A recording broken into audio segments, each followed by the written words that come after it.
Politics, commentary, entertainment, sports, news, and opinion now. Here is Steve Malzberg. All right, folks, welcome back. And we go from the situation in Israel to a situation right here at home.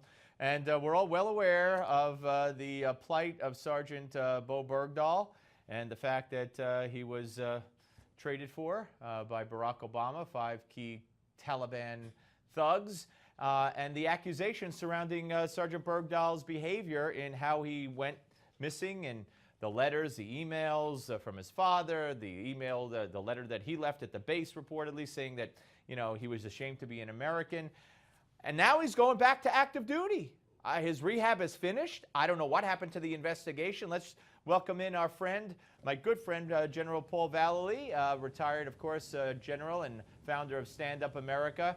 And I should tell you, General, that your ears might have been burning because just before the break, Ambassador Ido Aharoni said, "Oh, I took the general to Israel several years ago." Yes, that's right. I know him very well. Very nice man. Well, I'm privileged to have both of you. All right, tell me what's going on here. I thought there would be an investigation. I thought there would then be proceedings to determine his guilt or his innocence. How is it possible that he's going back to serve in the Army while this is all outstanding? Well, what they've done, Steve, they've categorized Bergdahl as a prisoner of war. They've announced that a Article 232 investigation will be conducted and established under Major General Dahl, D-A-H-L. Now, in order to conduct that investigation, they bring him back on active duty again. They're going to pay probably $350,000 in cash, tax-free, to him by being a prisoner of war. But the Article 32 investigation, now that the reintegration has been completed, it will be signed to a unit, and that investigation will go forward with the witnesses in regards to his whole situation, when he left his post, up until the time he was released, and to our special forces there in Afghanistan. So that's the way it's laid out right now. This is pretty standard operating procedure, or is there such a thing by the way, it's pretty weird that the guy's name is D-A-H-L and it's Bergdahl, D-A-H-L.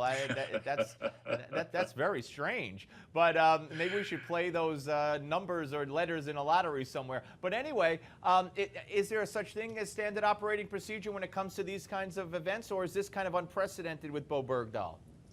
Well, before any conclusions are reached based on the investigation and before it would go to a court-martial under the Uniform Code of Military Justice, it has to be established that he, in fact, is guilty, perhaps of desertion and treason. And so they'll pursue that in the investigation under Major General Dahl. That's why he has to be reassigned to a unit. He'll be placed back on active duty again, and they'll go through that. Now, what we've got to focus on, Steve, is in fact if they call the witnesses of his platoon members, and they should be the very first ones that General Dahl should call forward, because they were with him in that platoon when he left his post and walked over to the Taliban. Yeah, and they were lamenting the fact recently that they hadn't heard from anybody. Does that just mean they haven't begun this yet, or should they have heard from someone by now? Well, General Dahl has been appointed. He has started the preliminaries. So they will line out, or line up, I should say, the number of witnesses to the investigation. And then they will start that investigation almost like a grand jury. They'll bring those witnesses in. They'll testify as to Bergdahl's status at the time, what actions he took, what actions he didn't take, and if, in fact, establish whether he was a deserter or, in fact, a prisoner of war. That's what the investigation is supposed to pursue as its goal. Now, General, talk about the interaction he'll have now with his new platoon or his new assignment, and how you expect those soldiers will react to him. Well, I think they'll hold him pretty close in a barracks of some kind with some other soldiers, I would assume. but he'll be closely guarded because he would be a potential target physically from the other soldiers if they knew, in fact, and were convinced that he was a deserter. So he will be closely guarded through this whole investigation. What about the other way? I mean, I'm sure he was checked out. He's finished his rehab. I'm sure that includes mental stability. Nonetheless, Correct. you know, if we believe the evidence that the New York Times even wrote, the letter he left when he was last on an American base was he was ashamed to be an American.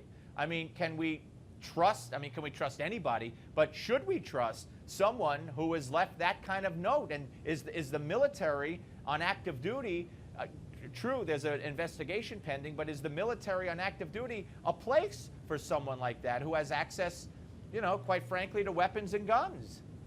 Well, that's the way it's set up under the Uniform Code of Military Justice. And then you have certain policies and provisions for a prisoner of war.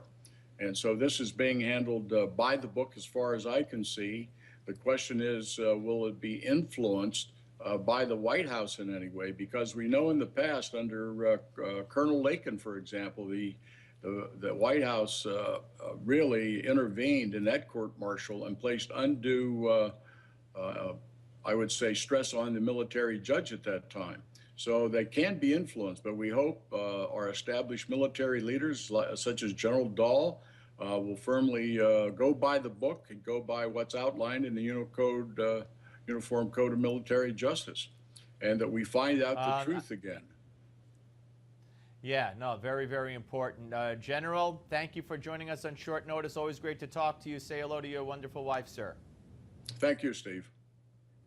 My pleasure. Paul Vallely, ladies and gentlemen, retired Major General and founder of a great organization, Stand Up America. Hey, they're following procedure, and that's the way it should be. I just don't understand.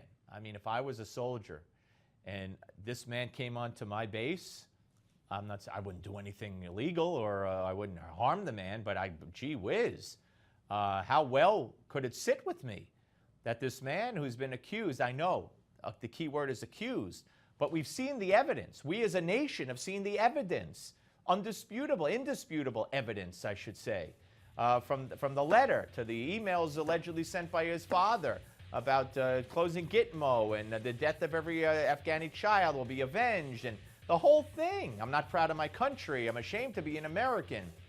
We'll be back with more of the Steve Malzberg Show. Don't go away.